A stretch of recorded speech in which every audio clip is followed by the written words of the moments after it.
नमस्कार, मैं doctor Meenakshi Verma, MD obstetrics and gynaecology, your friend, philosopher and guide.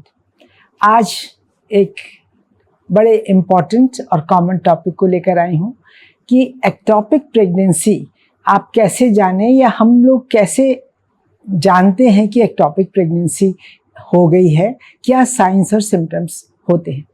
Ectopic pregnancy में सबसे पहले तो पीरियड मिस होता है, नॉर्मली जैसे दूसरी प्रेगनेंसी में पीरियड मिस होता है।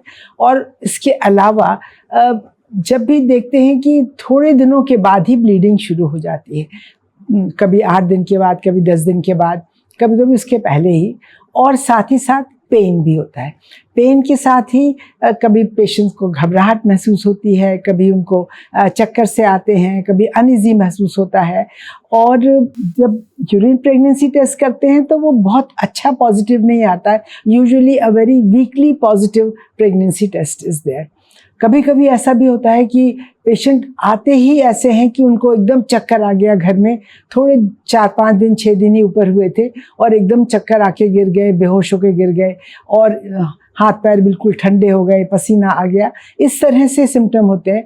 जब भी कभी इस तरह के कोई भी सिम्टम्स आए, इमीडिएटली पेशेंट को तुरंत ही हॉस्पिटल लेके जाना चाहिए, क्योंकि this can be a sign that there is ectopic pregnancy के सिम्टम्स कब स्टार्ट होंगे, इस पे डिपेंड करता है कि किस साइट पे प्रेगनेंसी है।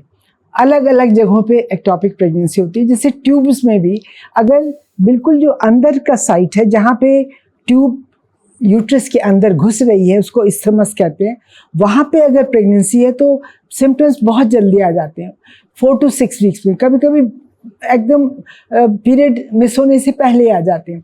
अगर वो एंड साइड पे, जिसको एम्पिलरी कहते हैं, जहाँ स्पेस जाता है ज़्यादा है, वहाँ 6 to 8 वीक्स में आते हैं। कभी कभी एक कॉर्नुअल प्रेगनेंसी होती है यूट्रस के अंदर ही एब्नॉर्मल साइड में, वहाँ और भी देर में 12 to 14 वीक्स भी हो सकता है। तो इट ऑल डिपेंड्स कि कहाँ साइट है जिसकी वजह से प्रेगनेंसी में ये एक्टोपिक प्रेगनेंसी है, उसी वजह से टाइम पता लगता है कि कब सिम्टम्स स्टार्ट होंगे। दर्द, pain is the hallmark of ectopic pregnancy. अगर पेन नहीं है तो समझ लीजिए बाकी सब सिम्टम्स होने के बावजूद इस बात की संभावना बहुत कम है कि प्रेगनेंसी एक्टोपिक होगी। पेन धीरे धीरे दिन भर बना रह सकता है, कंटिन्यूस पेन हो सकता है, सहन करने योग्य भी हो सकता है और असहनीय दर्द भी हो सकता है। जब असहनीय दर्द होता है तो ये मान के चलिए कि अक्सर ऐसा होता है कि प्रेगनेंसी एक्टोपिक ही होती है। और कभी कभी it's just a cramping pain, like जैसे अबॉर्शन का पेन होता है, कभी वैसा पेन भी होता है। कभी कभी ऐसा होता है कि पेशेंट थोड़ी अनईजीनेस के साथ, पेन और ब्लीडिंग के साथ आते हैं, और जब उनको एग्जामिन करते हैं, उनका PV एग्जामिनेशन डॉक्टर करते हैं, उसी एग्जामिनेशन के दौरान वो एक्टोपिक प्रेगनेंसी जो है वो डिस्टर्ब हो जाती है, वो उसको टच करने से वो डिस्टर्ब हो जाती है और अंदर ही अंदर ब्लीडिंग शुरू हो जाती है। एंड ऐसे केसेस में टेबल पर ही कई दफ़े पेशेंट शॉक में चले जाते हैं, या जैसे ही उठते हैं वैसे ही उनको चक्कर आता है, वो गिर जाते हैं। तो अगर प्लेट के अंदर बहुत ज़्यादा ब्लीडिंग हो गई है तो पेशेंट की पल्स चली जाती है, बिल्कुल ब्लड प्रेशर नहीं पता लगता, पसीना आ जाता है, बेहोश हो जाते हैं।